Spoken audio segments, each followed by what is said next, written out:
You are officially the only player/coach in history to both win champs and win as a coach. How does that feel?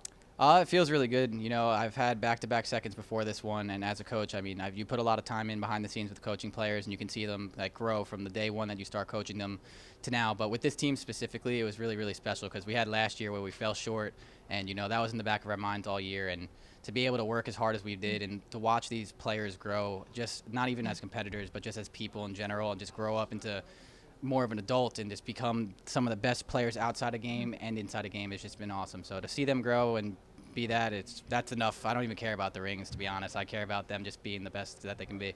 So I've seen the hours of work that you put in throughout this season. How the hell do you keep that entire team motivated throughout the year? You know, there's definitely certain ways to keep them motivated. Depends on the time of the year. When they're on the top, you have to make sure, like, you have to remind them that you can't let people try and catch up to you. And then when you're obviously at the end of stage 5, that's the easiest part. When they lost stage 5, that made my job easy in that sense, just because everyone was kind of motivated without me even having to speak. I remember before they came back into that room in stage 5, I didn't have to say a word, and they can already say like what I was going to say. So it's more or less when they're on top, you just have to remind them like everyone is gunning for you at any given time, and you know you can win as many championships as you want, but the last one is in the past, and everything is present moment, and that's what we got to play for. So it's pretty much that, and they did that right here. FaZe is known for its S&D, but at one point in the year, it was looking a little rough.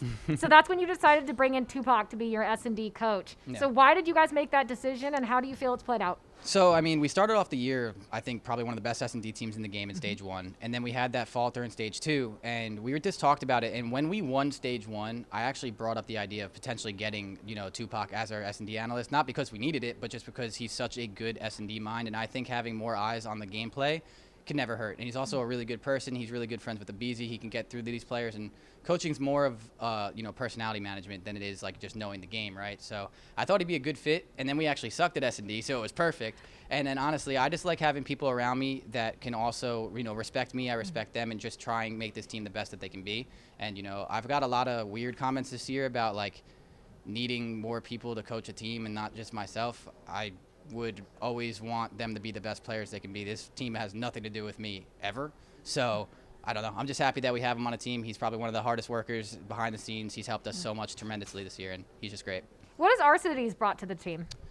Arcides has brought everything to the team. I mean, he's probably one of the most clutch players. He's won us tournaments. He's won us maps. And on top of that, he just gives these guys structure. I mean, every time we're in practice and we're having those off days, he's the guy that's there to make sure that they are on top of it, that he doesn't let it go, make sure we're not just kind of laughing it off. And coaching a player like that makes my job pretty easy as well, because every time they're kind of slacking off, if you have a player that's more motivated than the coach and making sure that everything is on top and no slacking off, we can't lose this and anything else, is amazing. So he's brought everything to the table. He's a good person outside the game. He's a great friend. He's basically like a brother to these guys. And on top of that, he's probably one of the best leaders Call of Duty has seen. Well, the players have given their answers, but what do you think about the dynasty for FaZe? Do you think you're there yet? I definitely think this team is considered a dynasty. I think this is probably one of the most talented teams you'll see in Call of Duty. But at the same time, like, dynasty and then best dynasty of all time or something is a whole different, you know, category here. So I definitely think these kids are something special. I think there's something special in the making too, and I'm proud of them, and we're just going to keep working. Awesome. Well, congratulations on the ring as a coach, Crowder. Thank you very much.